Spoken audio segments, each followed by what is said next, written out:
Hey guys, and welcome to another episode of Woke by Accident Podcast. It is a weekly chat about socially conscious topics impacting the culture. On this episode, we are joined by Sambaza, host and creator of the Sambaza Podcast. All right, so I'm a cool neighbor. I am the guy that be chilling, making sure that everything is cool and peace with each and everyone around me in the environments, whether I'm rapping about it or I'm DJing about it. I just love music. That's the second thing. That's the first thing I love, my music. So I have a thing that I love to do where I love to evoke emotion, good emotions, make people thinking this, that, and the third. So I'm that guy. I'm that neighbor that loves hard. I'm that neighbor that really gives empathy to a lot of things that people don't necessarily give it to. So I make sure that I do that through my network, MPN Network, through my various outlets, podcasting, blogging, journalism, with my radio show. Like I try to tell stories within those things. So I am the cool neighbor. That's the answer that I have. But when it comes to the other things to promote myself, of course, Mr. Al Pete, the MPN Network, the founder of it, avid lover of hip hop. Love my music, but I definitely love hip hop, soul, funk, media professional, podcaster, all the great things. So that's who I am to the world, and hopefully y'all dive in and check your folk out, man. Hey guys, and welcome to another episode of Woke by Accident Podcast, a weekly chat about socially conscious topics impacting the culture. We are happy to have our most cultured and experienced podcast brother, Sambaza, host and creator of the Sambaza Podcast. He is a two-time nominee for the Best African Diasporan Podcast by the APVA, and he is from the Republic of Kenya in East Africa. He has been a presenter at the Afros Audio Podcast Festival discussing Pan-Africanism, and he will be an ambassador at the 2024 Afros and Audio Podcast Festival. Hey, Sambaza. Hey, how you doing, Jen? Good. Glad to be with you guys for another week. Thank you for the changing schedule, but that's okay. That's all right. Thank you for rocking with us, guys. We appreciate you following the content. We've had some really great episodes, and we appreciate everyone joining us. Right, but before we get into it, we have something special to show the listeners will hear, but the viewers will see. This is something great that we have been cooking around, and I appreciate your workmanship and your artwork and whatever you're doing. So leave it to you.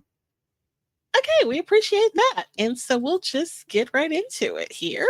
Have some visuals for you folks. Yeah.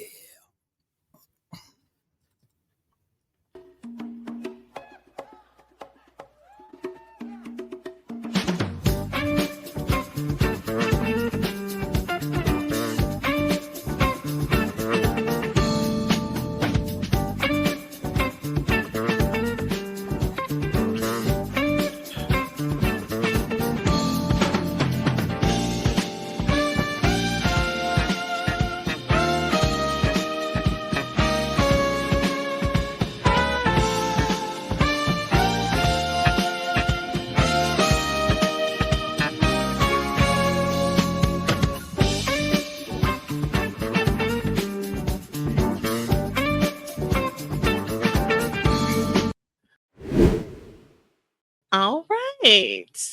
So that was a yay visual that we created.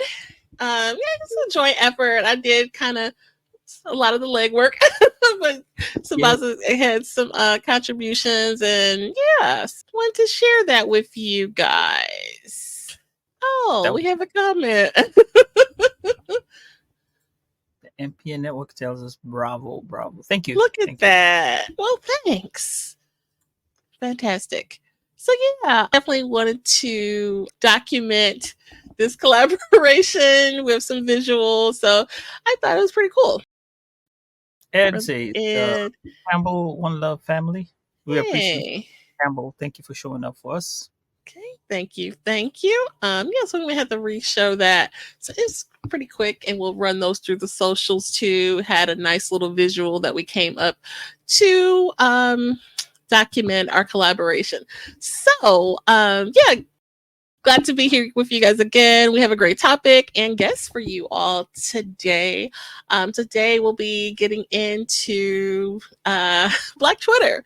So you may say, what is Black Twitter? This episode will explore the multifaceted influence of Black Twitter, delving into its cultural, societal, political impact.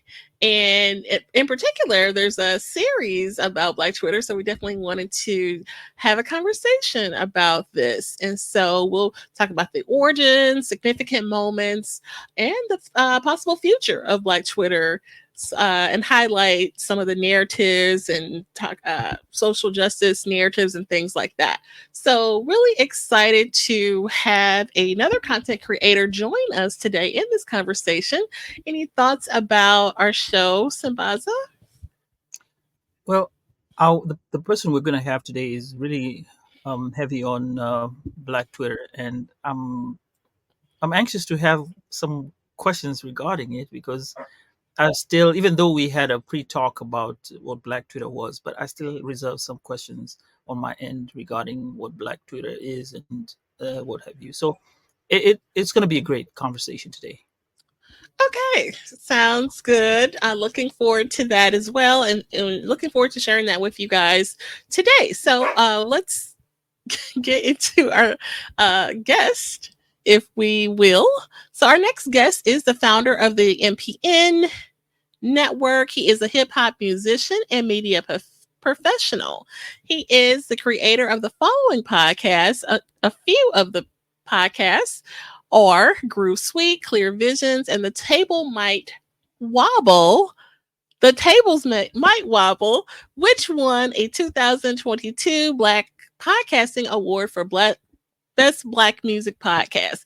He is also the host of programs on the internet radio station, The Sound of Duval. And we're so pleased to have this guest, Mr. Al Pete. Welcome.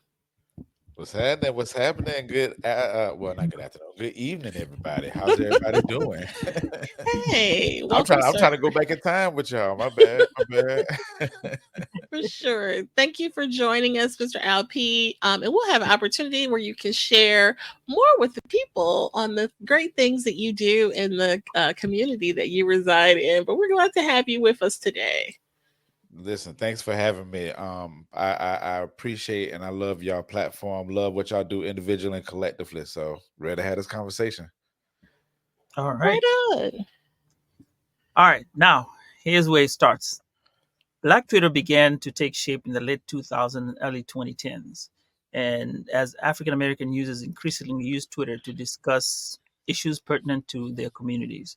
Initially, it was a good space for sharing jokes and cultural references and personal stories, which helped create a sense of community among Black users on a platform. Memes, trending topics, and conversations such as hashtag Thanksgiving with Black families and hashtag Black Girl Magic showcased the vibrancy and creativity within the community.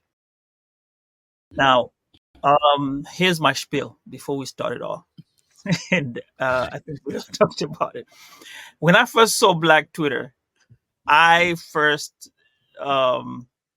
looked and said, "Where is the login for this hashtag? Where do we log in?" Because for me, it had been created like some type of individualistic not program, but a thing on its own that you needed a password, username and password to go in. And I remember reflecting on that. And I said, "Oh, well, I guess I'm not privy to that." And I just laid back and said, maybe this is one of those things I'll just. So I guess we'll have to start with there. And then after which we'll talk about which moments of Black Twitter stand out to you and why. But before that, let's start on that history of Black Twitter. Explain to us, some people really may not even know what Black Twitter is up to now. Gotcha. So for the people that's watching Black Twitter, you do not have to have any type of special logon, or password to jump on to jump on Black Twitter. It's a combination of things. So Black Twitter is I mean, it's um predominantly Black. You know what I'm saying? The Black people that you follow or the Black people that follow you. It's like this code that we have. And what's the beautiful part about Black Twitter is that before Black Twitter even became a thing, you know, Black people, we have a code. We have like these we have various codes that we have with each other. Like when we walk past each other, like, you know, the bro head shake. Like it's like when two brothers walk past each other, it's like a what's up, you know, like it's that code that we have. Women have like these extra codes that, you know, and men have these codes. So we all have these codes. It's just digital. So when you think about Black Twitter, all of those codes pour into Twitter in that regard. So, and I think it heightens up a lot more because you have things happening in real time. And then when you bring hashtags in it, I think, you know, the hashtags really make it more prominent when it comes to the topic, the conversations, all of those things. So essentially that's really what Black Twitter is. It's just basically what the codes and the ethics, the principles that Black people have that we share with each other without a certain demographic or people, or even the people within the people that are Black. Some Black people don't even be knowing sometimes, but it's this code that happens and it just exists in this space, in the digital space. And it's heightened up a little bit more because you're able to be with people on a daily basis versus like, you know, when we was in school or when you went to the grocery store, et cetera, et cetera. So, yeah. Yeah.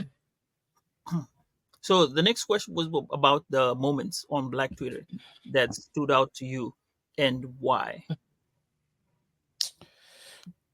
Oh man, there's so many moments that stood out to me. So some like a simple one, maybe like I love when people do like reflections when the new year comes, you know, like it's that whole in 2000 and like you'll see it in December or whatever. So it'll be like in 2025, you know, I'm gonna go buy me a big car, or in 2025, you know, and some people just say like the most ridiculous things ever. But some people really do reflecting off it. Like I think, Right. you know, that's a period of time where you like, all right, in 2024, you know, I made $10,000, but in 2025, I'm gonna make 15,000. But then you have people that joke off and be like, you know, I'm gonna go buy a football team, or you have some activists, people coming in and saying in 2025, you know, I'm filming every police officer that do anything wrong with my community, that type of stuff. So that was like the simpler things, but I mean, just thinking off top, man. I mean, the whole Thanksgiving spiel is Okay. always classic. It's always classic because I know for me, like, so Thanksgiving is like one of my favorite holidays. It's really my favorite holiday. It's like number one. Thanksgiving, I love to eat and I love to be around family and just really enjoy the time. And you know, it's you know, black families, man, when we get together on special occasions, it's always something. You know what I'm saying? You got, and this is with every family. You got the bougie auntie, you got the uncle that drank too much, you got the cousin that be like, look, let's go walk so we can go smoke. You got the cousin that ain't even Black. They act like they they white. It's all those things. But this sounds like a movie. Like, is this a real? This is a real.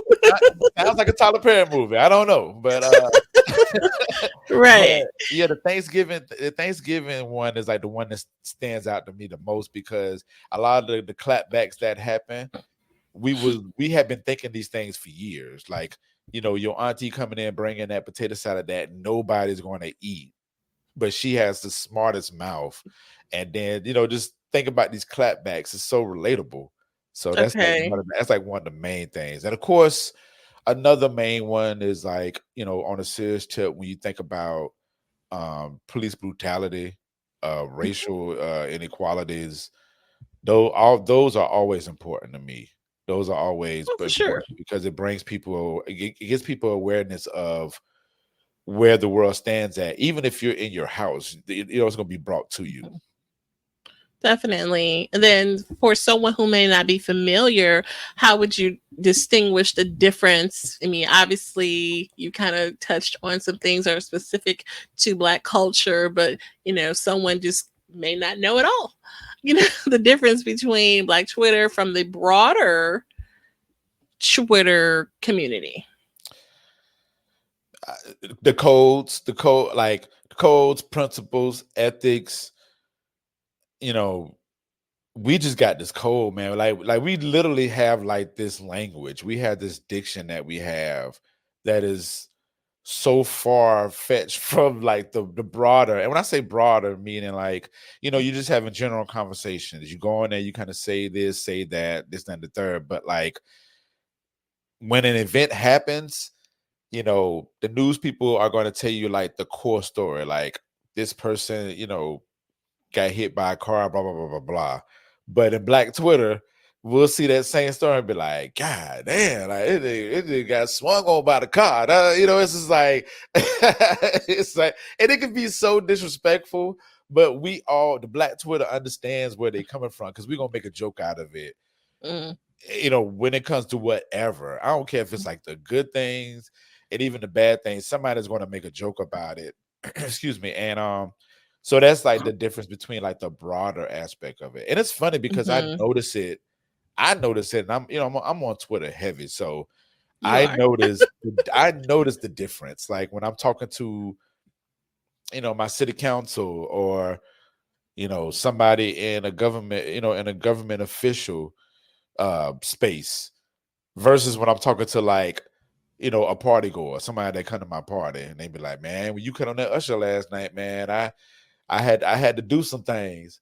And so the whole do some things can mean like 50 million things, but only Black Twitter will understand the whole do some things, especially when you give a emoji or you give like a GIF. So, okay. You know what I'm saying? So it's like that. Yeah. It separates us from the broader, like, the broader Twitter is like, man, I went to Al Pete party. I had a great time. But Black Twitter is like, yo, man, I had to make a phone call. Hey, big head, and you got the eyeballs. They're just like, all right, it's totally different from that. Oh wow. Okay. I wasn't expecting that one. Got it. So do you have like a click sort of deal where there are people from different regions of the Black Twitter community that will be talking, and you can tell like, okay, this is not my region, there's something going on in that particular area that you may not be familiar with, but then they have their own lingo and be like, okay, that's a lingo from somewhere, judging by when you see you're really heavy into it. Can you spot that? Yeah, for sure. Especially when it comes to hip hop Twitter. When it comes to hip hop Twitter, you could definitely tell who's from the North, who's from Midwest, who's from the West Coast, who's from the South. And it's funny because it's so you can identify it so easily.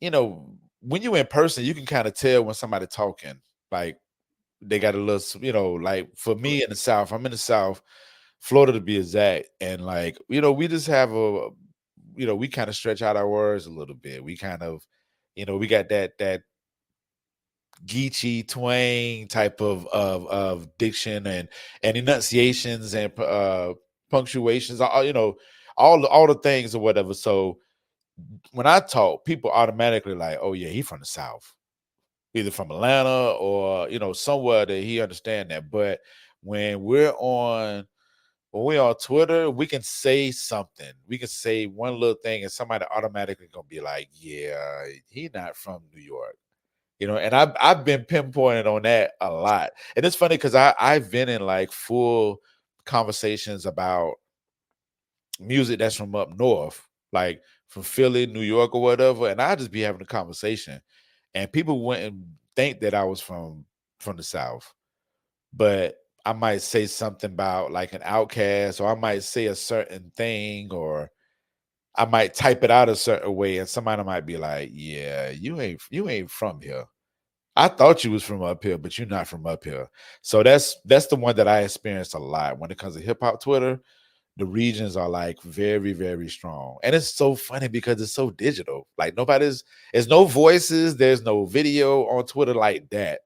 Like, you just tweet, and it's text based. Mm-hmm. So there's no audio, there's no video consistently in that regards. And I think it's just funny how people can pinpoint you out. So that's just hip hop. So I can imagine it's like that with a lot of other things.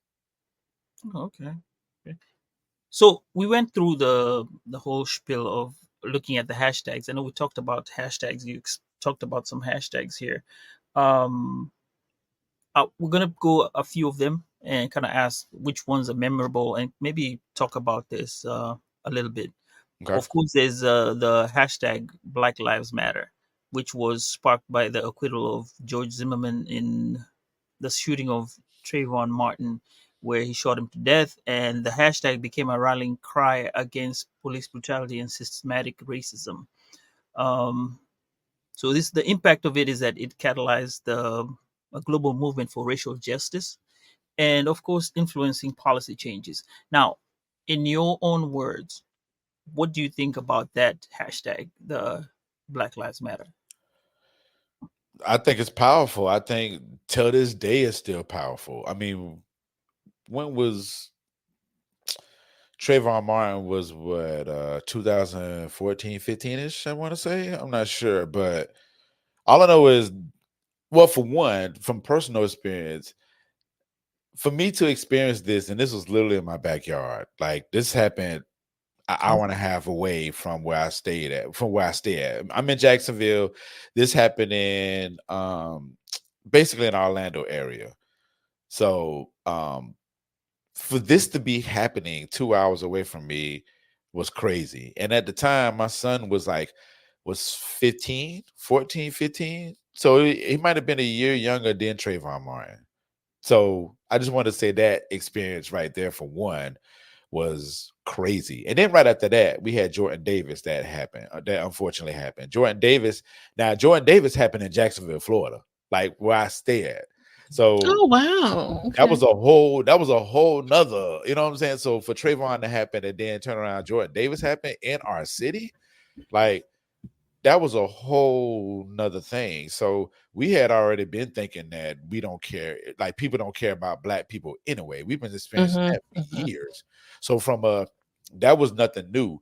But for the revolution to like be televised, on Twitter like that, and for that to be so prominent, and for it to spark so much great things as well as bad things. Mhm. And when I say bad things, meaning like you think about Blue Lives Matter, like and it's no disrespect to anybody's lives. We just talking about our lives. So we not dismissing anybody else stuff. We just want to bring awareness to what we're experiencing. But Right. when they came out with that Blue Lives Matter stuff, I'm like, come on, G, like that's y'all the reason why we even put in this for us creating the Black Lives Matter. Like, what are we talking about? Like, why would you even say something like that? I just felt like that was pure ignorance and just a complete slap to like the African American community globally. So for Black Lives Matter to happen and it still be a factor, we're going on what 10 years of this Mhm. specific movement still going on, and for us to be part of it, I take pride in that. And I think it's going to be more to come when it comes to the Black Lives Matter, because legislations have been tested.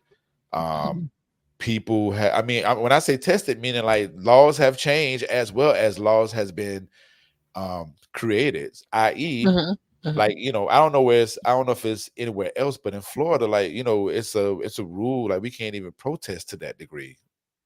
Then that Mhm. they wrote that into it, all because of the whole Black Lives Matter and et cetera, et cetera. So Okay. you got that type of fish that you got to fry, as well as it's cool to promote this type of movement to the people that's coming up, and for us to really take ownership and really see where our parents was. Our parents was in the streets, like they was dealing with like the civil rights movements and you know Rodney King and all this stuff. But this is our type of movement in our day and age, and I think it's very monumental that we have that and we stand by it, and the changes that are going to happen is going to be like tremendous. I'm looking forward to seeing what comes more out of the Black Lives Matter movement.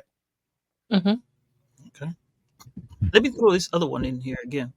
Hashtag Ferguson, which was in 2014.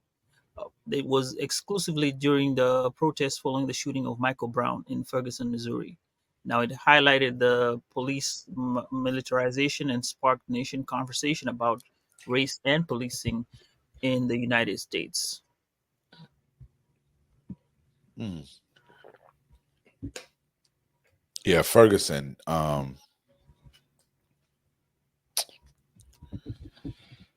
want to say. I mean, I don't want to say nothing is more or less.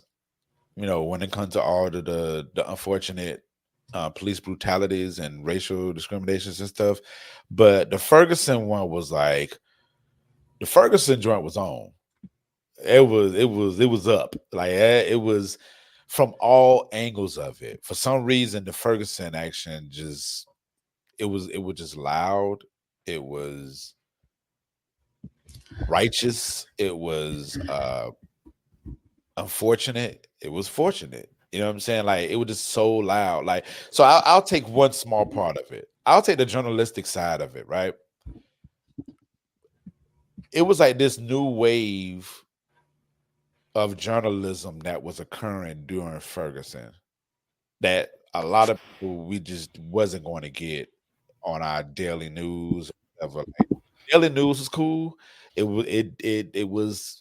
spoke how it spoke, but I don't know. We just took a lot of that stuff in our own hands, and Mm-hmm. it just brought a lot of attention to a lot of people.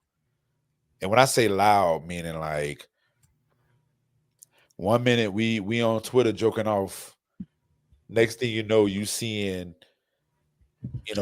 civilians throwing like tear gas back at the police. Like, what's happening? Right. Like with a hashtag, and then you can go on that. You can click the hashtag and see everybody's comments. So everybody's giving their commentaries. You got people like I think Complex was like on the streets, like Mhm. Complex. The brand, the cultural brand. Complex was on the streets, like feet to the ground. That was a whole different type of journalism. You know what I'm saying? And we needed to see that. Like the world needed to see that. The people that doubted police brutality, that doubted that, oh well, we're not discriminating against black and brown people, this and the third. And it was like, nah, it got exposed because it was like right there in real time. So that Ferguson, Definitely. when it comes to like civic movements and stuff like that, like Ferguson was just loud. It was loud. And even till this day, like people reference Ferguson a lot. You know what I'm saying? Out of all of them, not saying none of them, the other ones aren't important because all of it is. But that Ferguson was just loud, and it was very loud on Twitter for sure.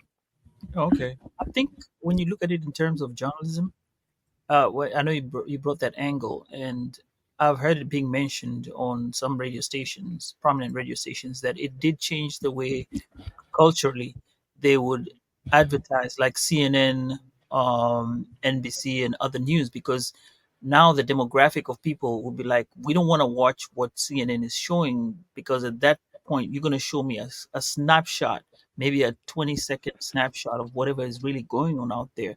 Whereas if I'm going to go to the hashtag, I'm literally going to see the real deal explained by the people who are actually there with their emotions, because they there's some type of story that is being told, or narrative that is being run on these big time networks, that is not going to be run at that local level or down on the ground.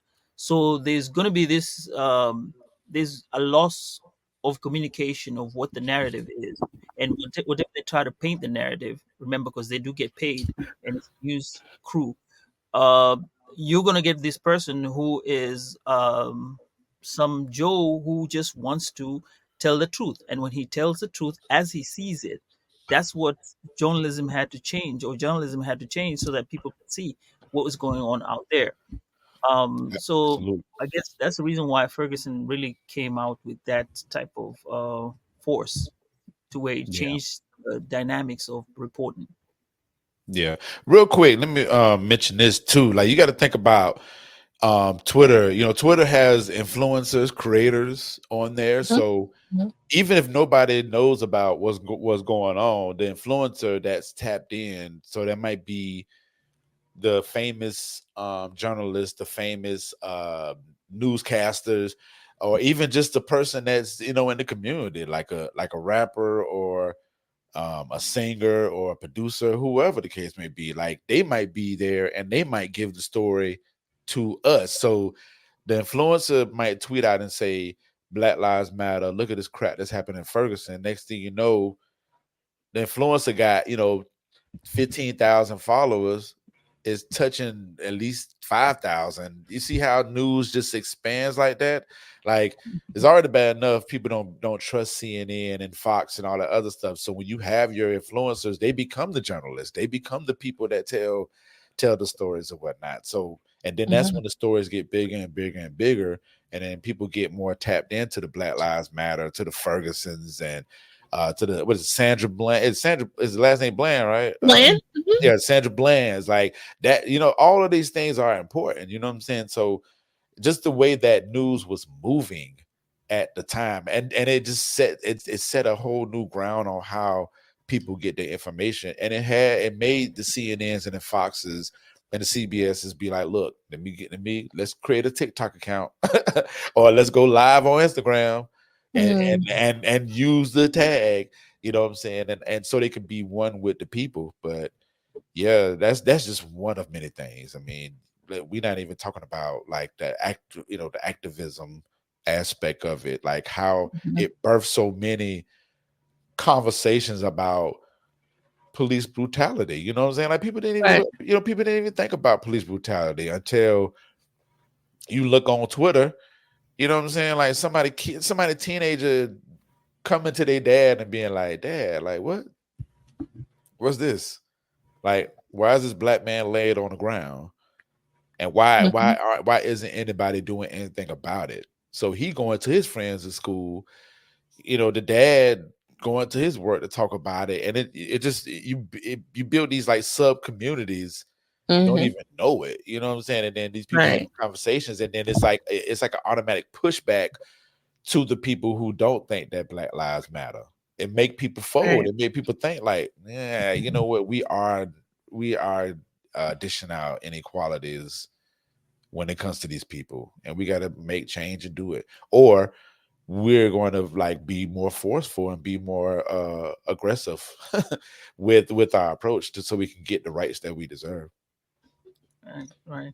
Jen, do you have any hashtag you want to highlight before I You highlight mine? know, and just a blurb about Ferguson. You mentioned that the influencers and rappers and things like that, but it was regular people that were capturing some of those moments, and the news couldn't help but to, go talk to some 15, 16-year-old kid, because they literally had, video and stuff like no one else had seen. One of the journalists, local journalists, well, she's since moved on, Brittany Noble, was like one of the first ones on the scene to talk to his mom.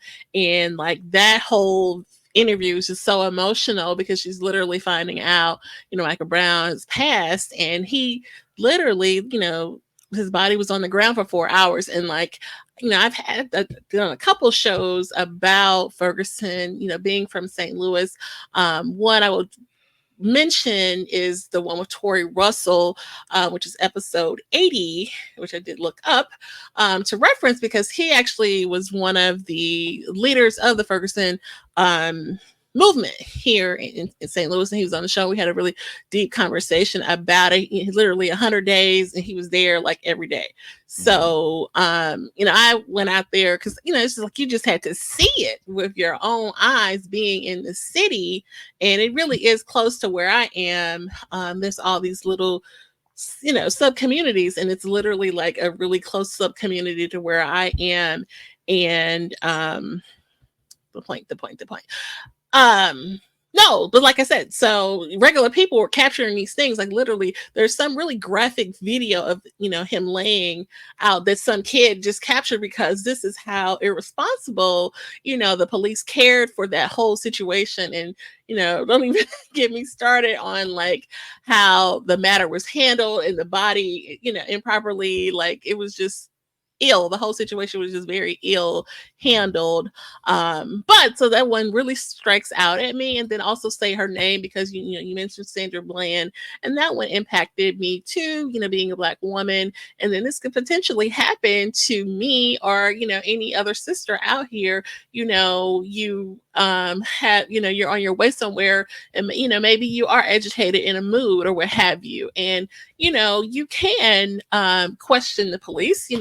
Maybe someone may give you advice that you can't or you shouldn't or what have you, but she did. And and we see the actions that happen, and that one's just really kind of strikes me and invokes really a lot of emotions, because this could happen to me or my sister or someone else, just for being pulled over, whatever the tail light or whatever it was. So those two in particular, Sambaza. Yeah. Okay. We'll move on to something more fun. What about the hashtag Black Girl Magic? I know. It's something that we need to talk about it. I guess we've gone through it. Now we're gonna go to the hashtag Black Girl Magic. Originated around 2013, coined by Kashawn Thompson to celebrate beauty, power, and resilience of Black women. What do you think about that, Al? I feel like so the whole I'm in my math or my time might be off, Mhm. but I feel like that was around the pocket, like the black girl magic, say her name, the Me Too movement. It was like this whole like woman revolutionary type of thing happening.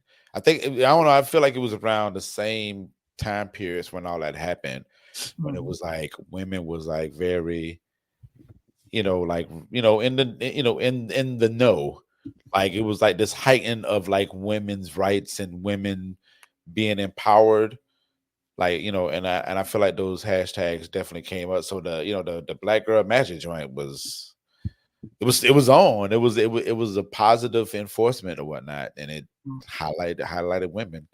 It really kind of put women in the, and I don't want to say women never been in this spot, because respectfully, I feel like women have been in a spot, but I guess from when we talk about, uh, you know, I guess the time periods or whatever, it was around this time that women became like, okay, like we here, like women are Yeah. here. But and I had to think about it too, because I'm thinking like back in like, I would say from like 2000 to like 2000, and when did Black Girl Magic come out? Like you said it, 16, right? 2015 there. All right, so even 2013. between Sorry. 2015 to 2020, that's when like a lot of like it was all about women. You know what I'm saying? It was all Mhm. about Black women, Black magic. It was like women were getting a little bit more in these spaces that they need to be getting into. I mean, that's when you get, our VP being kind of in the light a little bit more before she Mhm. becomes our VP. Okay. I mean, I mean, look, you have Michelle Obama. She was gracefully being in the position that she was in. That was Black Girl Magic times a Mhm. million. Like we didn't know anything wrong about uh uh darn Michelle Obama. Like she walked that at that she walked her role with so much grace. Like I'm talking about like the way that queens walk.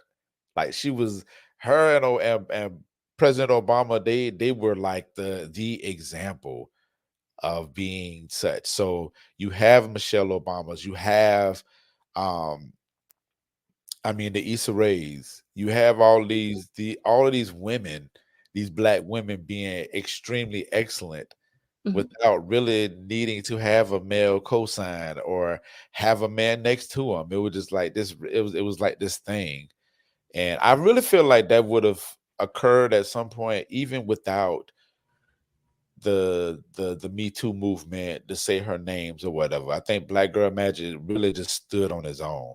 It just helped kind of balance life out, Mhm. having the say her names and the Me Too movements happen as well. But that Black Girl Magic, that movement was like crazy. And that movement is still going on to this day. And listen, don't mess around and see a 5-year-old doing something great. A 5-year-old black girl, it's a Yeah, wrap. Like it's Yeah, Black Girl Magic, period. that's true. for That's true. sure. Now, Definitely. I'll throw in this one. The one you actually mentioned that you like it, so I'll toss this one. Hashtag Thanksgiving with Black Families, which started around 2015 or 2015. And users were they shared humorous memes and relatable, honorable memes and relatable memes regarding Black family and Thanksgiving traditions uh, that would be celebrated around that time.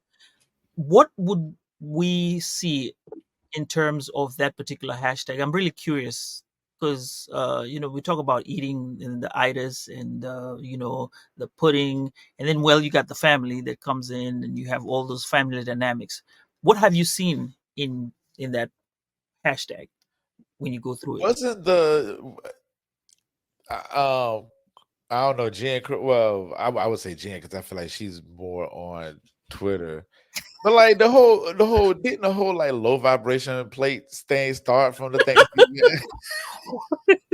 You know what? No, that It was didn't. actually Okay, no. okay, okay. I don't know, but I feel like maybe the low vibration started before. I don't know, but all I know is it was this one Thanksgiving, and it was like everybody kept talking about these low vibration plates, and so I didn't even know what. And I think it spilled over. okay, it's so Oh, like somebody will post a plate, you know what I'm saying, and if the plate looked like piss po, then you know what I'm saying, then it would just be like the clap back, like "Look at this dumb Hilarious. plate," get them yams out of here, like they look like macaroni and cheese from a box or something like that. So you see those type of memes. One of my favorite memes is like I think it's a picture of Obama, and Obama like has like the parts in his head, and he got he does the tongue thing like the Oh no, I know what you're talking. you know what I'm talking about. But it was like when your drug dealing cousin come to the come to dinner, so it showed. Oh god. Sheesh. So it's just so it's that type of like those memes, those gifts, like uh you definitely going to see like the Mary J. Blige like memes or whatever. Like when your auntie dressed like Mary J. Blige and they had like a video talking about go Mary, and it's like this person dancing like Mary J. Blige. Because it's like you see those pictures and you like, I got an auntie that literally be wearing like the highest boots when she comes into dinner. And then you got the grandma that's gonna clap back at you like, what happened to the girl that you brought to dinner last year? Why she ain't here? You know what I'm saying? Like, who is and the grandma would say it in front of the new girl, and the right. new girl for some reason the new girl don't even understand when she's going to the like the pre-conversation hadn't happened in the car, like the you know what I'm saying, the guy did not have the pre-conversation with the girl like, hey, last year I brought so and so, you coming over here, so it might be a chance that you know what I'm saying, grandma Lula might be like, where the other girl at? So just don't worry about that. You know what I'm saying? Let it pass. So you'll see memes like that. You'll Mhm. see like conversations like that. But the clapback is, I mean, that's the most funniest thing that I've seen, man. Like Okay. every time somebody posts, it's funny. It's just like an Yeah, ongoing type of funny. definitely. Yeah. Wow. Yeah, that was funny. I think we need to take a break and go with the questions here that sorry, you had me laughing here. So Ed Campbell has a question. What solutions do you offer to stop the, he calls it KKK, that's kings killing kings? I think this is in reference to whatever is happening on Black Twitter. And then it says, "Wake it up, my brother." Maybe the question, what do you think? Kings killing kings Kings. killing kings. Right. Have you ever had this thing on the Black Twitter? Has that topic ever gone out there? Um, I mean, maybe indirectly, but nothing like heavy. If it's something heavy, I missed it for sure. Hmm. Okay. But I mean, you hear it in passing, brothers stop killing each other, that type of Mhm. situation. Or what I mean, you see that often for sure, but Mm, nothing detailed to where it was like, okay, well, somebody's having a legit conversation. So I might have missed that. okay. Have anyone of y'all came across something like that? Or No, I haven't. yeah. Maybe Brother Ed was trying to maybe wake it up. So he goes on and says, "We need pro-black leaders controlling Black Lives Matter. We can never solve black issues with Europeans controlling our leaders." Okay. I mean, we're in a capitalistic world, man. Look at the situation with DEI. Like, look at that. Look how DEI is rolling out. Like that. If that ain't a slap in our faces, you know what I'm saying? Like that's a slap in our face. And to Like, be fair, a lot of these cities, especially that's had some of these big cases, had blacks. I want to say black women as the leader, but you know, sure enough, someone steps down or they get made to step down. So, but yeah, I mean, maybe he's not necessarily a police leader, but I'm just thinking that there have been a lot of law enforcement leadership. Mhm. You know. Yeah. So the yeah. next one Ed says is, Black Lives Matter was funded by who? Whoever funds a movement controls it. That's for sure. So we must invest collectively in our communities and platforms so we can control our narratives, etc. Mm. Then it says low vibration. LOL. Low Okay. vibration plays. Get them things out of there. Oh Lord. And Um, go but go ahead. ahead, go ahead, Jay. I'm sorry. I'm sorry. No, I was just gonna say, you know, so Black Lives Matter, like you mentioned, it was a powerful hashtag, but the only thing that's bad about it is that, I guess later on, as the years went on, we saw that some of the activists behind the hashtag in particular, not the homie Tori Russell, but some of the other activists, didn't necessarily have our best interests, and maybe, we're all about getting funds for themselves and not necessarily the movement and the people who it needed to go to and things like that. And so, because of that and the news and the media coverage, it seems like that hashtag is tainted by those actions. We even see it kind of characterized on a television program. I think we talked about that, Al, an episode of ATL or an episode of Atlanta where they, kind of poke fun at these activists, Mhm. manipulating the system and manipulating the movements and things like that. And, it's, even though they made like a funny moment out of it, it's kind of sad, in a way. So thoughts on that actually. Hmm. Because that's part of it. You know what I mean? Like the same power that the hashtag had gets tainted by, some of these actions. Yeah. Uh, Okay, let me put my take on this, right? yeah, Yeah. go ahead. Yeah, because I'm trying to think and respond in a low vibrant way. Go ahead, You Sambaza. know what?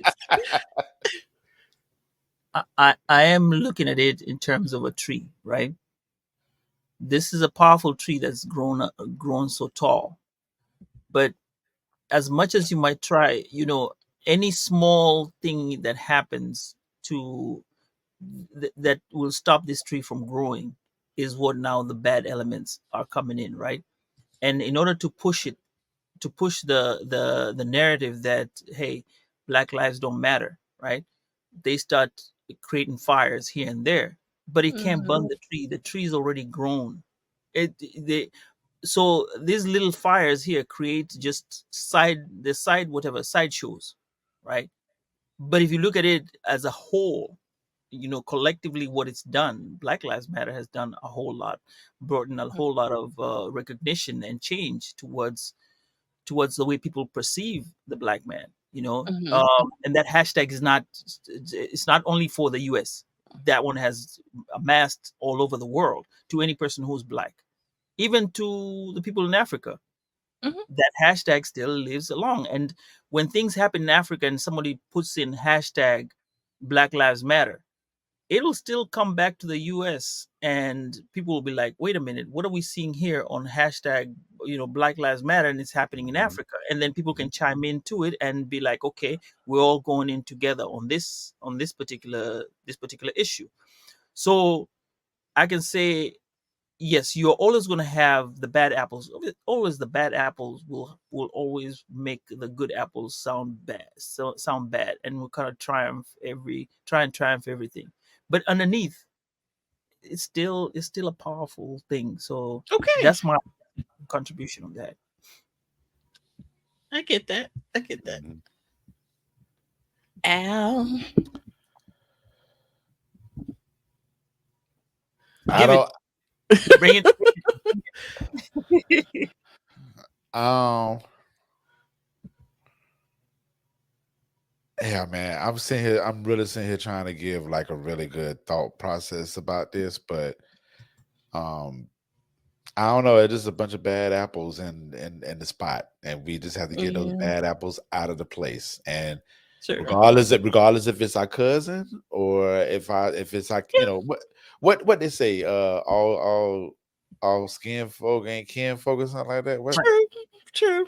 Jordan and Harrison. Mm-hmm. Yeah, yeah, yeah. So yeah, that. So that, you know what? I'm gonna leave it right there because I don't want to get too ugly on it. But Yeah, yeah, yeah, yeah. like that stuff exists, and greed and the misfortunes and all that stuff is very prominent, in our Mhm. field. And a lot of people you think will be for the cause, but you have capitalism that exists. People got to pay bills, and they have easier access to resources that a lot of people don't have. So if they feel a way that they Mhm. can blind, turn a blind eye to something or someone and all that, and they gonna do it, we got to catch them and get them out the way so we can be able to really use these funds and really be able to like push these movements how we want to push them.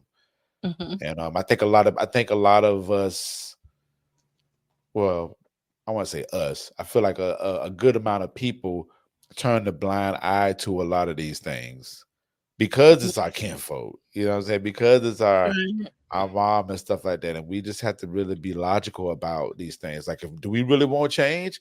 Yes. So that means we got to get these people out of here. Like, we got to get certain Mhm. situations and we got to remove them, especially when the tree, as Sambaza said, grows. Like, Mhm. if the tree gonna keep growing, leaves going to keep falling or branches start falling. Like, it's, Right. it's it's heavier it's heavier things falling from the tree as it grows. So if you prep yourself for it, these things wouldn't happen. And I think we need to be Right. more attentive to those things. So that's my Right. that's my that's my small spill No, before I I love get before it. I get I real love it. ugly. No, I love it. We can't let that be a distraction to what is the greater, which I love that Sambaza kind of woke that up. Yeah. So yeah, shout out to that. And I think I've been told this, and it's that we do our stuff our way, right? As Black people, the way those stuff gets done, we have our way of reporting it and saying it out loud. It's not that they don't have any scandals on their part and everything they do, right? But it's just the way they hide it.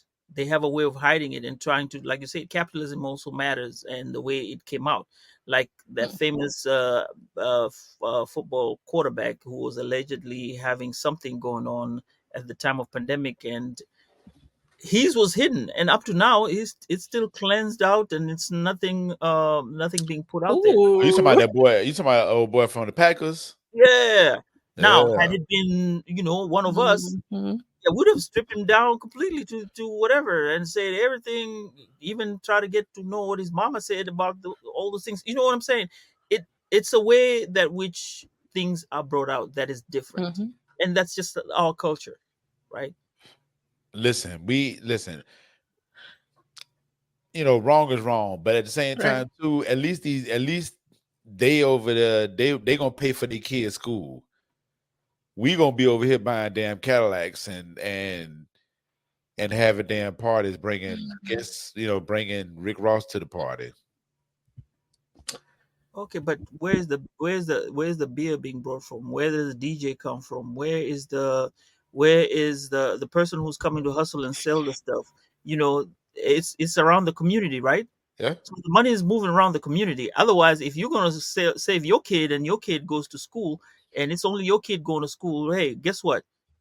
The person who was supposed to come and buy the beer from the corner store ain't gonna be buying it and bringing it over and try to sell it over there at cheap. So it's it's a way of working itself. Look at Sambaza cooking. Look at Ah, Sambaza. Oh, I, snap. Hey, touche, touche. I touche. All right. Okay, let's move it DJ on. on the ones and twos. DJ on the ones and twos. Oh, snap. Okay. I got one thing though, as we're moving along, Jen. Yeah. When you say you're heavy on Twitter, on Black Twitter, how many hours would you spend on Twitter? Because I don't think we've talked about this conversation, as in at large. Let me see. Because with all respects, like I kind of fell off on Twitter for a minute, just Mhm. because I had to like really think about like why I'm on there, and yeah, I had to fall back on it. But like on the average, I mean, oh man, I mean, I'm giving Twitter, well, average like 6 to 8 hours a day, regardless if I'm scrolling or posting or whatever. Like and That's part a of lot. what's that again? That's a lot. It is a lot, but I That's mean, like, so like I know, in the mornings I get up and I like Twitter is my newspaper.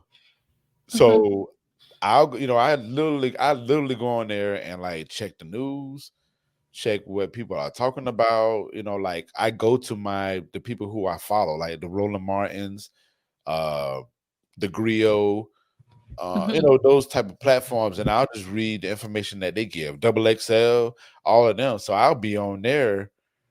That's an hour or two, and that's me getting my day started, like me making my cup of tea, going, drinking my tea. Like it's literally like how a newspaper is. So that's 1 to 2 hours gone right there. Then I'm throughout the day, I'm giving 2 hours.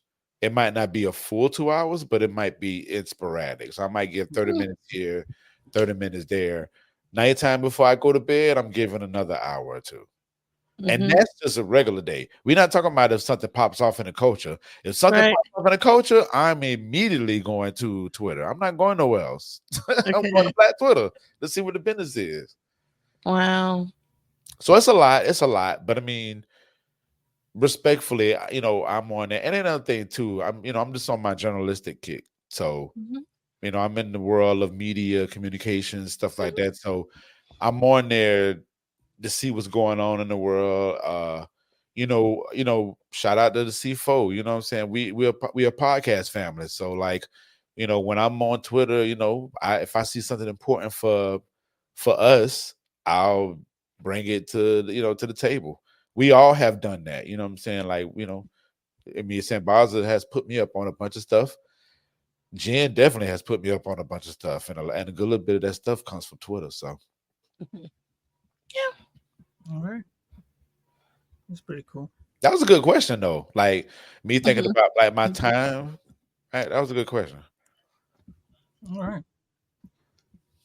For sure. And so we kind of dabbled in some of this about the role that Black Twitter plays in shaping our culture and trends. Any thoughts on that? But the role that Black Twitter plays in shaping our online culture and trends. All right. Prime example. What was it? The boat fight in Alabama? Mm-hmm. Right. Within 24 hours, we was able to create so much content. Mm. We created so much content. I'm talking about, think about a 24-hour span of people all around the world. And I'm talking about all around Black Twitter specifically. We created so much content. We pushed that culture so hard. Mm.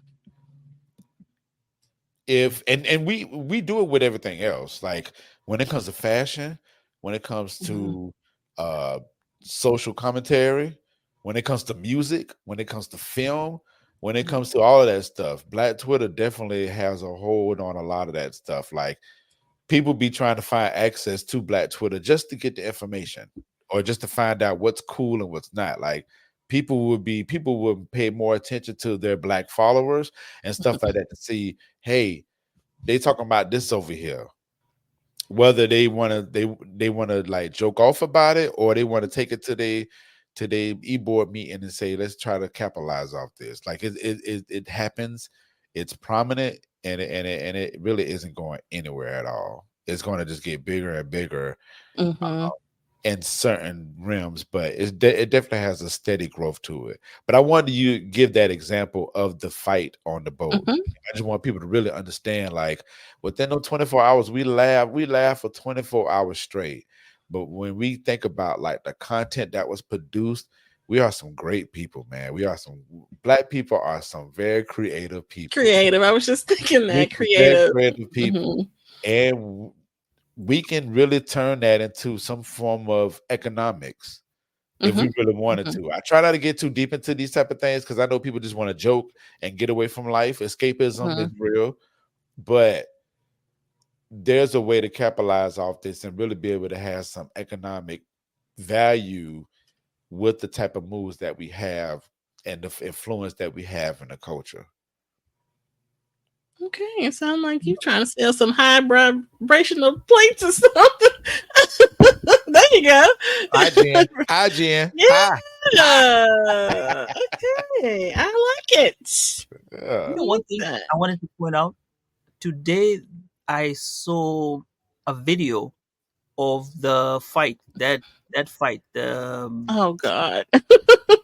Yes, but on a different angle. Somebody was inside you remember the guy with the chair, the old man with the chair who just picked up the chair and just hit one of the guys, and we're like, ooh, this old guy must have been, to us we were saying it must have been somebody who must have been irked on something that happened way before, and he just found that opportunity and just hurt him so bad he picked up a chair and hit him.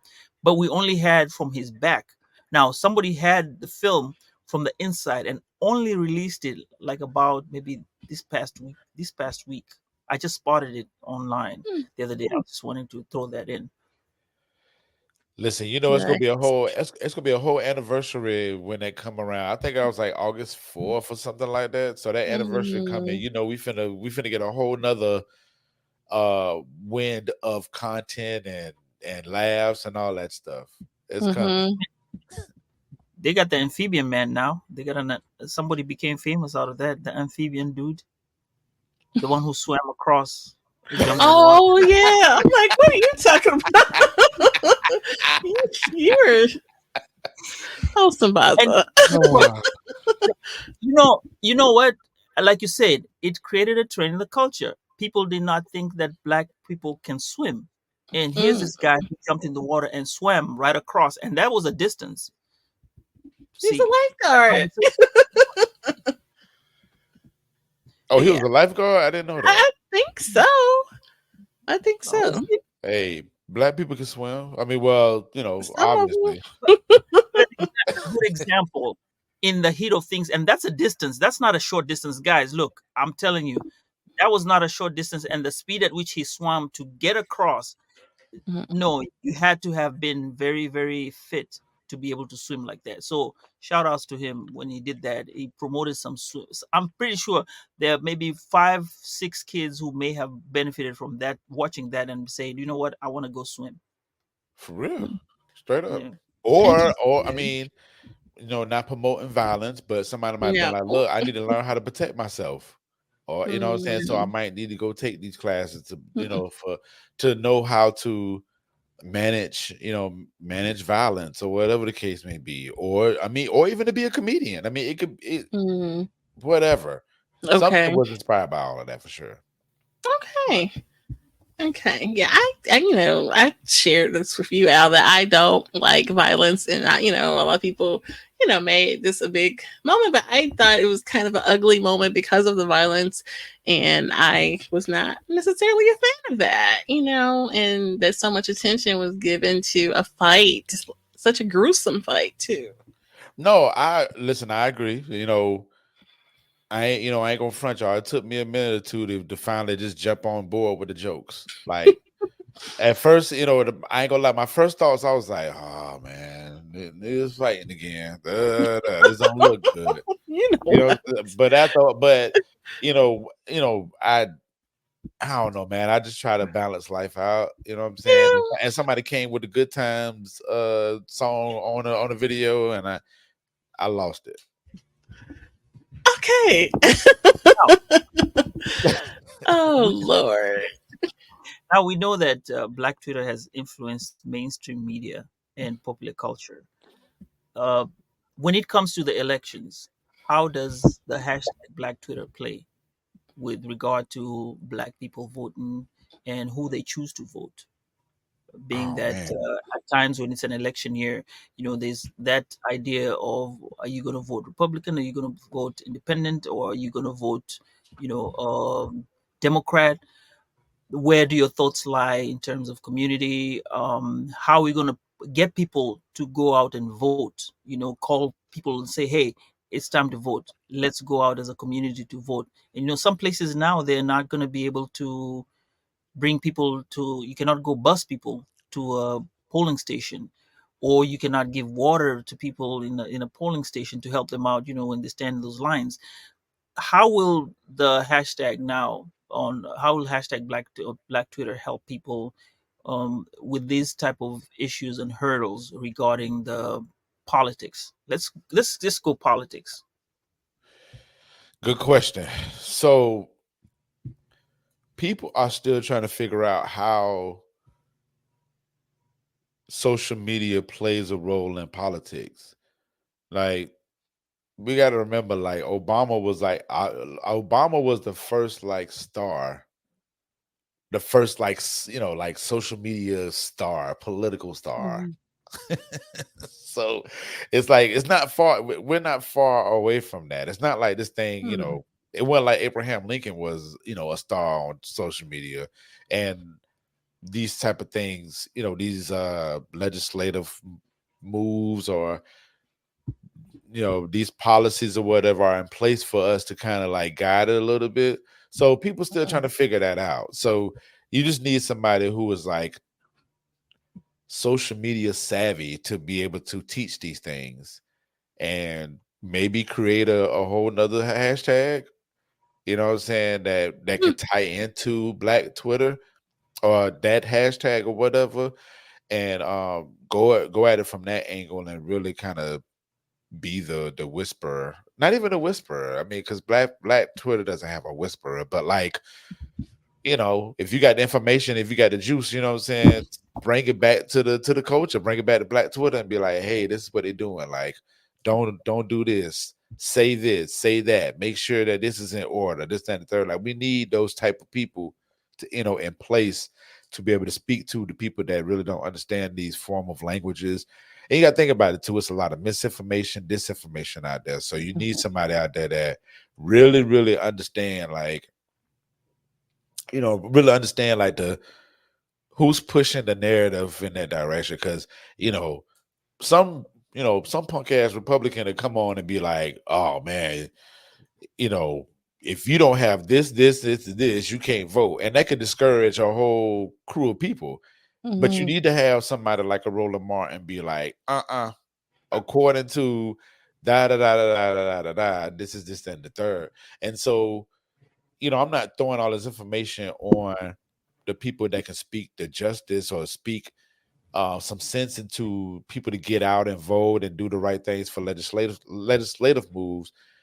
We gotta like make some effort to like learn media literacy as well too.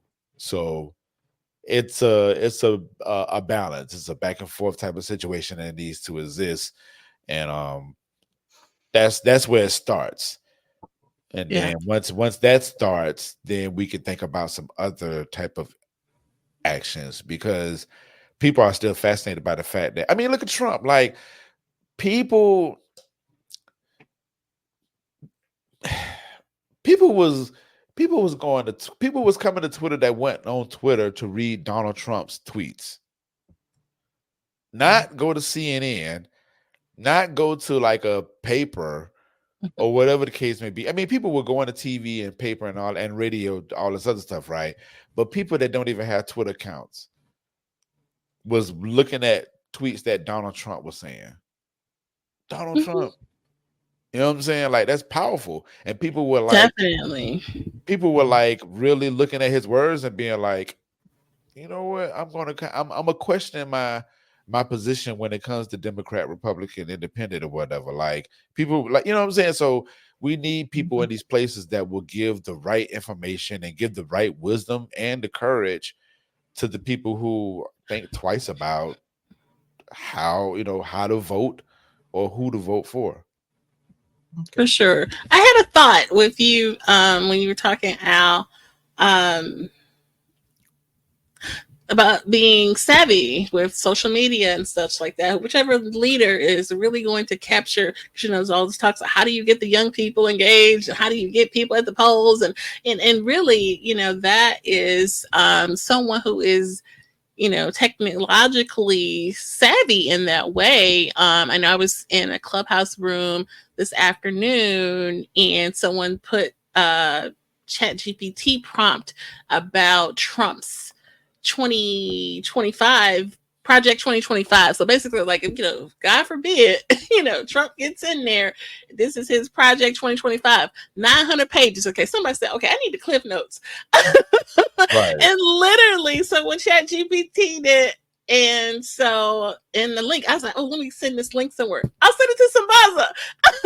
I don't know if you read it, but I literally text you the link that somebody put, and this is literally like today. It's so crazy that, this is how fast information moves, though. So that 900 plus page plan, God forbid, if we end up in a world of Trump, we need to know what the hell's going on. So I'm like, okay, let me send this somewhere so I can look at this later. You know what I mean? Because like, we need to know. So we need someone that can be, the whole point was being savvy like that. You know what I mean?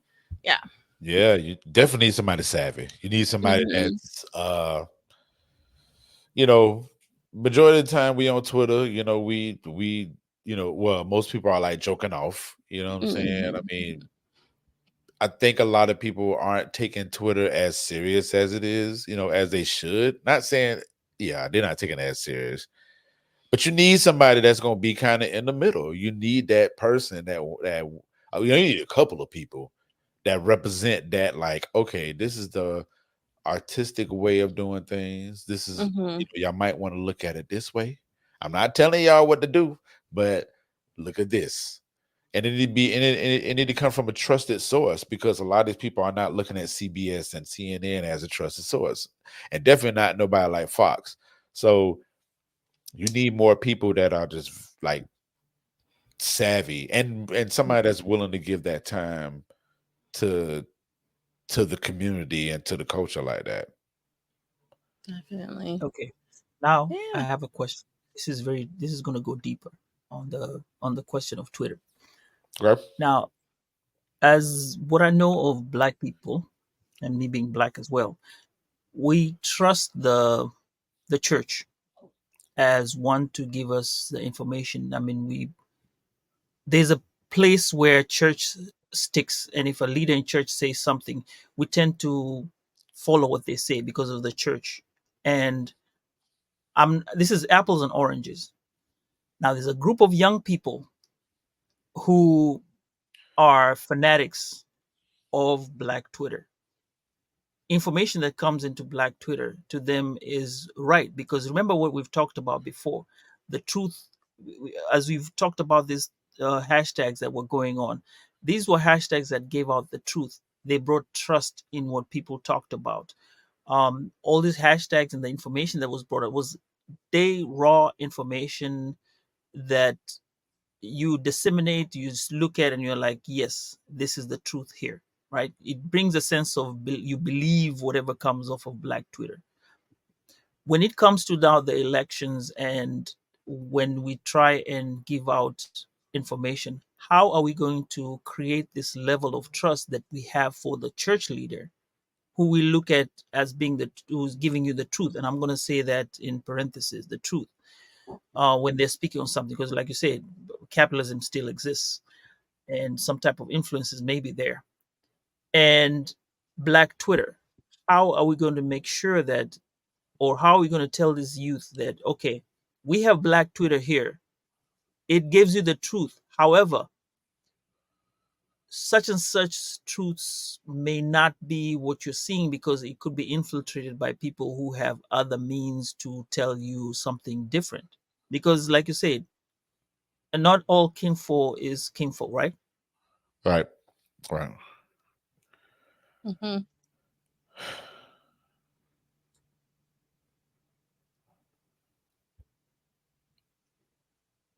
Oh man. Consistent. I mean, we just really need to be oh man. Let me grace, mercy, empathy, understanding, love. These things need to exist when we're fighting the fight. Granted, we need to be logical and very militant to a degree when it comes to how this information is being received, because we can get the information right, but it's another step of it when we go, it's other steps to it. Like, we got to put the information to play, we got to keep the information going, we got, we have to, rinse, repeat, see if this works, see if it doesn't work, retreat back to it, all of these things, like, but in the midst of all of that, it need to be a lot of love, grace, understanding, peace, all of that.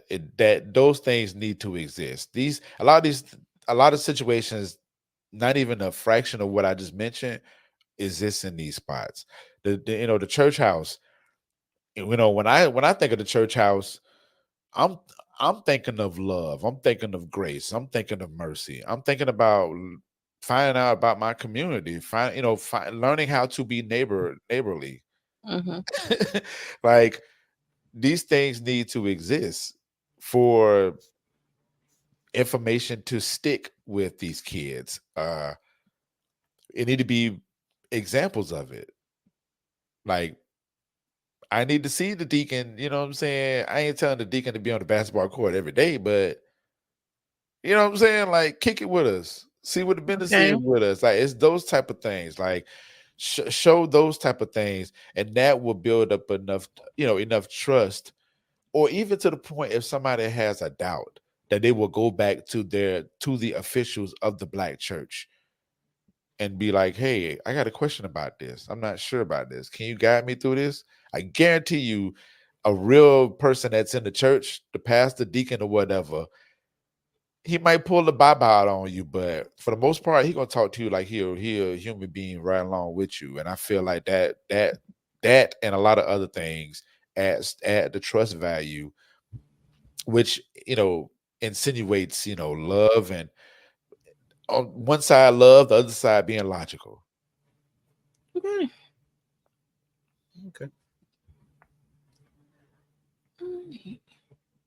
Me and his, what, me and his love stuff. Me and this, kumbaya. Here kumbaya. You really are. Kumbaya Al. Wait a minute, not kumbaya. Oh Lord. Oh, we love that about you. Listen, somebody got to do it. Right. Yeah. Somebody got to do it, and outside of somebody got to do it, man. Somebody just got to live that life. Somebody got to stand in it, man. And I'm still learning to this day to stand in that type of action. That's why like education is real important to me. That's why I really just Definitely. understanding, like really being logical, just really having empathy and grace for people. Yeah, think about it. Like we on Twitter, man, but it's a lot of people that are not on Twitter, let alone get the information that they need to get. People don't have internet like that. People don't have TVs like that. Like there's a lot of people that are missing this information. So, and that's just a small fraction of what I'm talking about. So if somebody just doesn't know, I don't like to be like, yo, this is ignorant. You should know this. I try to come with some type of grace and mercy and give them some education on it. That's true. I mean, you mentioned that you're scrolling Twitter as though it were your news, but for some people in some communities, that's all they have. Like you said, they don't have an internet package with the TV package and all that like we have, that we are blessed to have. So literally whatever they see scrolling through, that is their everything, That's the Bible. Absolutely. Yeah. Absolutely. Especially some poor people with the Obama plan or whatever they call them in your neck of the woods. You know what I'm saying? Man, you know how much misinformation is. You know what I'm saying? It's easy for somebody like to be strolling on something and be like, Obamacare not good. Oh, okay. Well, I ain't. When they ain't even did the logistics of it. It's easy. Yeah, they actually have Obama phones. I don't know if that's a regional thing or what, but yeah, it's a whole Obama phone plan situation. And I'm like, not even kidding. Like, it's literally called that. Obama phone. Wow. Yeah. Oh, God. Okay, we didn't got off onto some regional stuff. Oh, yeah. All right. Oh, man. Okay. Ed says we first need a strong Black agenda. Then we need to hold some political parties accountable to enforce or pass laws that benefit us. Otherwise, our voting is senseless. That's true. Okay, thank you for the comment. So even with that, shouts out to Ed Campbell for the great commentary on this. He's been doing some real stuff, but like even with that, somebody needs to break it down in simplest form. You know what I'm saying? Like, when it comes to this political world, they be throwing a lot of language out there that a lot of people don't understand. So you need somebody that can explain it, you know what I'm saying, thoroughly. Not saying that they got to, break it down to ABC 1, 2, 3. But we need somebody that could do that. And I think if people would do that a little bit more, that hold these positions, it would kind of spark some thought and be like, oh man, that made sense what he said. All right, so this is what my community needs. Like my area code needs this, and this, and we're going to go by it by this, and this, which makes the councilman understand. Okay, they understand what they want, and they're really making the efforts to do it. So then that's how, you know what I'm saying? Like, so I think just breaking it down to simplest forms, man, and just making people understand, not making people feel excluded from the conversation of the politics. So yes, like we need to break that thing down, man. And I think if we break it down and truly break it down, we can build some type of agenda for for starters. Sure. Yeah. And Tiffany Bird Batty says people will take social information as truth instead of researching the information on a standard and trusted platform, which is Absolutely. what I Okay. was saying, what it was going on. Definitely. Yeah. Yeah. Absolutely. I Right. totally agree on that. Yeah. So, Jen, we were trying to get something to do with personal experience. I don't know if Al may have something to talk about that. Any personal experience you had off of like Twitter that has influenced your perspective, work, and life in general. Um, oh man, a lot. Listen, I mean, my that's remember I told y'all I had kind of pulled back from Twitter a little bit. Like I pulled back because I was thinking that my I felt like me promoting on Twitter wasn't beneficial. Okay. A lot of my business comes through Facebook, uh, Mm-hmm. which I absolutely hate. Don't I dislike Facebook with all my heart because it's nothing but a family reunion and class reunion, and I don't be having the time for all that. I'd be like whatever. And people want to turn it into this business thing, like you say, and apparently it's lucrative for some people. So On Twitter? on No, Facebook, Oh yeah, yeah, definitely, but definitely. it's turned in, from that reunion into this lucrative, business thing we keep Yeah, hearing about. Yeah. and it looks weird too. And I'm just Mm-hmm. like whatever. So I definitely be like corner eyeing Facebook. But mm, I did a like an analysis a while back and realized that I don't get a lot of business from Twitter, but I have made a lot of connections outside of my region from Twitter. So I've found communities that I rock with that have been very beneficial and make me really enjoy it. And one of the things is when it comes to hip hop, like I do feel like the type of hip hop that I love is not necessarily prominent around here. So I don't really have those conversations with my peers here about the type of hip hop that I listen to.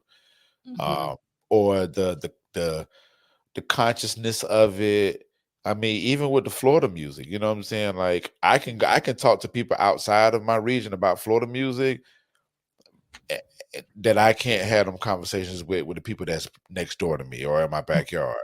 So I've built a lot of like relationships from Twitter, you know what I'm saying, and met a lot of people from everywhere. Like I got people that I follow from California. They follow me, I'm in Florida, North Carolina, I mean shit, St. Louis, you know what I'm saying? St. Louis, Texas. I've met a lot of people on Twitter and I'm still in these communities, like thoroughly in these communities that's thriving.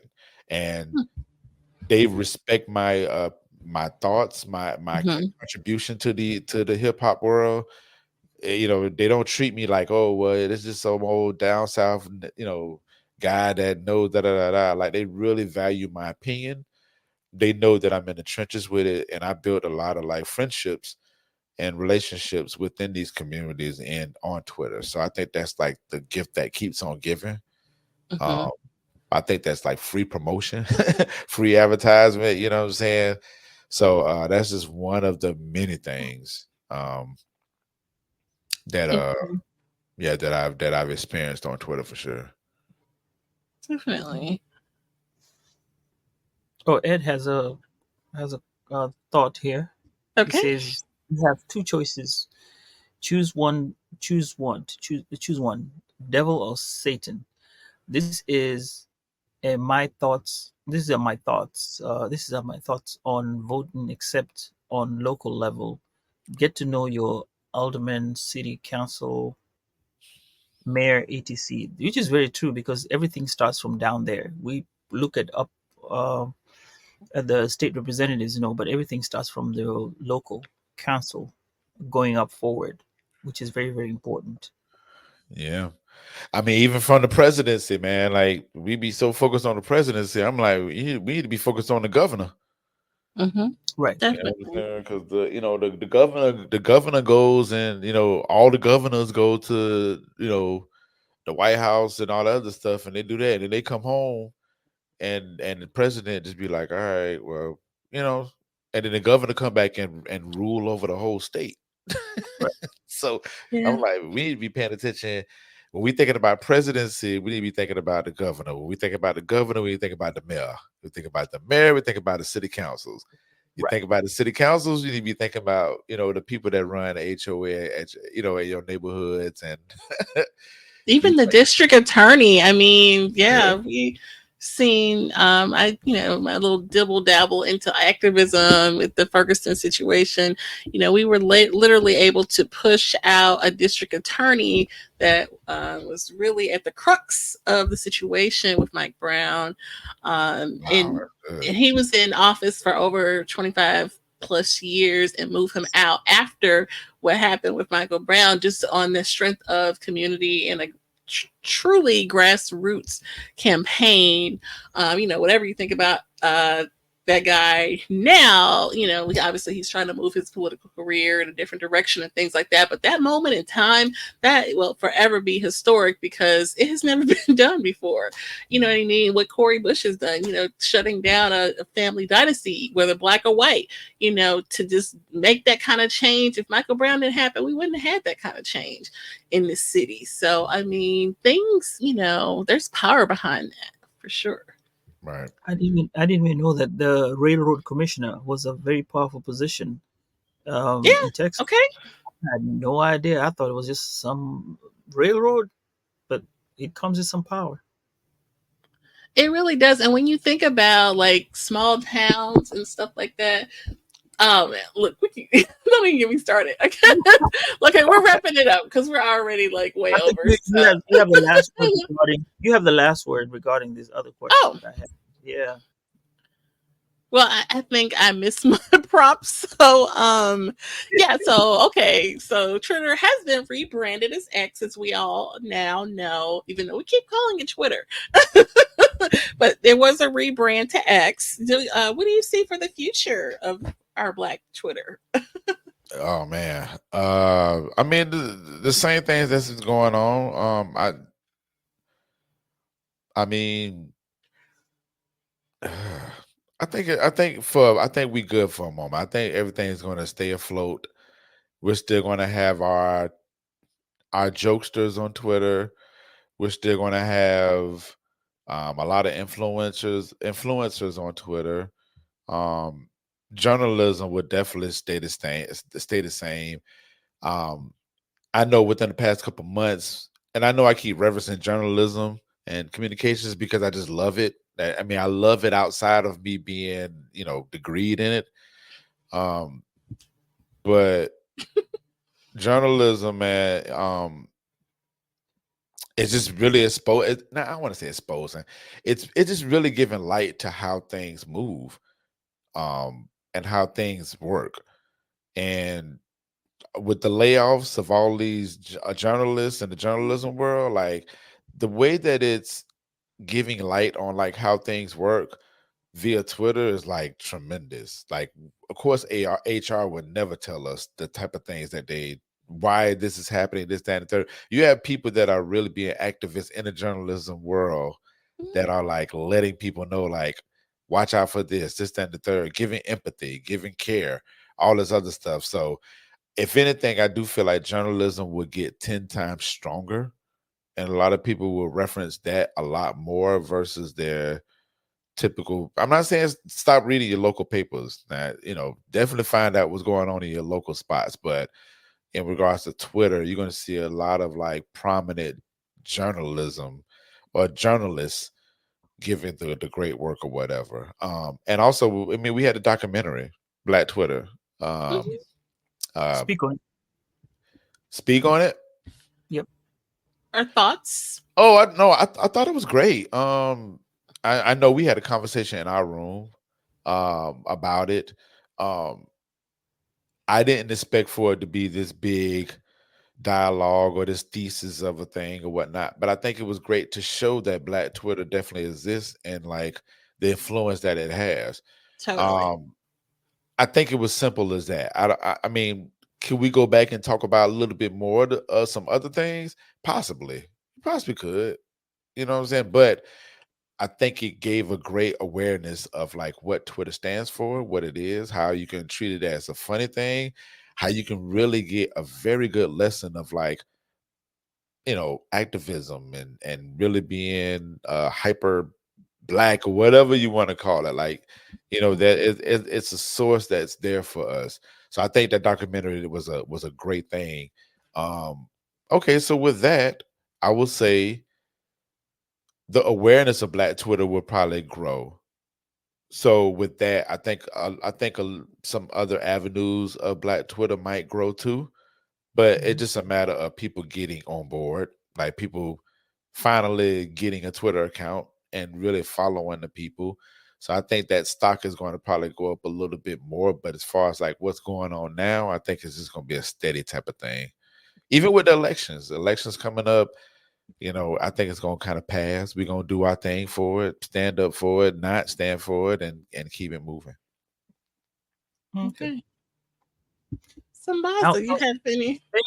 favorite part. This is where my favorite part comes in, and we got to go back and I'm going to give you some time to talk about yourself because we did not get to hear a lot about yourself. So this is kind of like your part to say who you are and then give us your hashtags of how we can find you or Okay.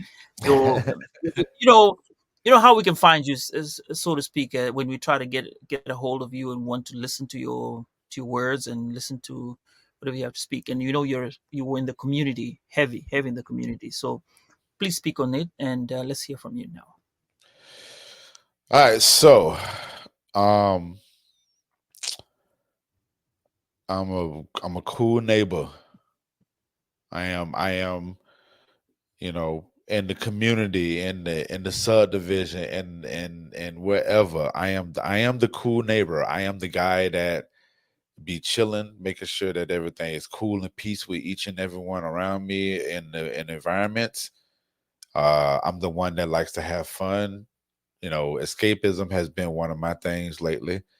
So I do that, through my music, whether I'm rapping about it or I'm DJing about it. I just love music. That's the second thing. Well, that's the first thing I love, my music. So I have a thing that I love to do where I love to like evoke uh emotion, good emotions, make people thinking this, that, and the third. So I'm that guy. Um, I'm that neighbor that loves hard. I'm that neighbor that really gives empathy to a lot of things that people don't necessarily give it to. So I make sure that I do that through my network, MPN Network, through my various outlets, podcasting, blogging, journalism, with my radio show. Like I try to tell stories within those things. So I am the cool neighbor. Um, that's the answer that I have. But when it comes to the other things to promote myself, of course, Mr. Al Pete, the NPN Network, the founder of it, uh, avid lover of hip hop. Love my music, but I definitely love hip hop. Hip hop, soul, funk, media professional, um, podcaster, all the great things. So that's who I am to the world, and hopefully y'all dive in and check your folk out, man. For sure. And your Thank you social, for sharing that. Oh, the so your socials. social can be, yeah. Socials, MrAlPete.com. That's my personal website. My MPN management is MPN-LLC.com. Um, Mr. Al Pete on everything, basically. Instagram, Twitter. Now, Twitter, I finally the irony of all of this shit, right? I have Mr. Al Pete. I had that. In 2022, it got suspended for whatever reason. I had to make a new account. So I made another account, which is Mr. LP MPN. Like a couple months ago, I tried to I was like, let me try to get my other one back. I finally got it back. So now I have two Twitters out there. Oh. So if you type in Mr. LP, it's gonna the old one will pop up, but the one that I'm on all the time is the Mr. LP MPN. Oh, I But don't you know if I can, knew that. man, let me tell you something, man. Man, I was being so capitalistic off the shit. I was like, man, I got over 5,000 followers. Da, da, da, da, like, and you gonna cancel me? What? Like I felt like there's a movement. I'm like, ah. So, it got canceled, and I had to work my way back up, man. So it was Huh. just weird, man. I think somebody reported me. That's all. You know what I'm Oh, saying? wow. And that's what That's what happened. it is. Okay. Interesting. Very interesting. The irony, all of that. Of me loving Black Well, Twitter, I guarantee you somebody from Black Twitter probably got me suspended. I'm sure of that. Oh, no. hey, at least now I know Okay. I don't need a username and password to go in there. I just You need to know know the what? hashtag. Stop. And Baza, you already got your username and password. You are good to go. Listen, follow me and follow Jen. We will guide you. You'll fall right into Black Twitter. You Hey, won't even know it. hey, you're Okay. right about that. The comments about Oh, Ed Campbell says here, the media is controlled and most news oh, is traumatized. They only report the dark side, not the bright side of the black man and the blacktastic works many of us are doing. Yeah, which is true. And like I said, when Absolutely. when you okay. highlight the plate thing, low vibrational plate we're talking about, those kind of things bring out the fun in it, and people realize that there's another side to it, not what they want to show us. Yeah, read the final call, see positive things going on in our communities. It's an honest newspaper. Final call. That's the newspaper there. You've heard about it? Yeah, that's the Nation of Islam's. The brothers on the corner with the bean pies and Oh, selling final calls. I think that's the rap line. I don't know. Maybe it's a regional thing, but I know in my city, you oh, drive through the certain neighborhoods, you might see a brother on the corner with some newspapers in his hand, and he might Right. have a bean pie tucked up under. They don't do it so much no more, but back in the day, them bean pies were. Slanging them. oh. Oh, we have a request, Al. Wait a minute. He already did. I thought he was starting when he started. I am the neighbor. So y'all Oh, I drop a didn't few see bars. that. Drop a few Okay. bars. Oh Yeah, man. let's have it. I'm gonna try real quick, and I'm gonna try not All to right, mess up. Let's see. the floor is yours. Let's go. You need a beat. Nah, You know nah. what? All right. Let me You see. Let are me see. All so right, silly. all right. Damn. Not really trying to understand this game niggas is playing. I'm here with my machine ready for slaying. It's quite clear like summer day sky that guy, never had to try to be another nigga. I'm just a colored figure. These hooks that I throw put me above the rimmer. Keep me with tougher brimmers, labeled as Mr. Dimmer. Cause I could take anything similar to me out of the light. I got them Ray Charles bars, keep them out of my sight. The grind game so thorough, keep me out of the plight, you dig? One of my many forms of laceration. Been fishing before I threw the cast in. I'm saying, hella train till it's time to weigh in. And when the W get the W, we gonna be Chardonnaying.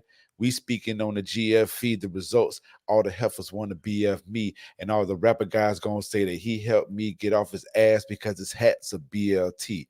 Good morning. Damn, I messed that one up. But anyway. What? That's him Yay. up. Hey, that Thanks, was lit. Al. Thank you, man. Appreciate it. Thank you. And Ed Yeah, Campbell says and respect. Okay. Indeed, All indeed. right. Like I wouldn't even gonna put you on the spot like that. I know, right? That was cool though. That was some good exercise for sure. Okay. Thanks for being a good sport. Indeed, And indeed. thank you for sharing the information. We will have those links posted on the audio episode that will be up very soon, and you can check out this replay again, but we will have the audio episode in all those places where you can find your podcast. If you made it this far, please subscribe and like, tell a friend, share. We appreciate you checking out the content, and hopefully something in today's conversation inspired or enlightened you. And if you found it meaningful, we appreciate those shares. Our collective awareness and advocacy play a crucial role in creating positive change. And we hope that you stay tuned for more engaging content. Any additional thoughts, Sambaza? Well, I now know for sure I don't need a username and password to get into You know hashtag what? Black. Stop it. Stop But it. I think this has been a great conversation from the fact that we have covered all aspects, if I may say, from family to politics to entertainment, all in one conversation regarding a hashtag. And I think that's very important to our listeners Okay. and our viewers to realize that, hey, there's something about this hashtag Black Twitter. Mm-hmm. Yeah, for sure. And then, do you want to play our trailer Oh yeah. thing again before we go out? Okay, it's really short, guys. Since we have a few people checking it out, we do have a visual that we created to kind of highlight and mark the moment in time of Arjun and Sambaza collaboration. So, okay, check it out. Let's see.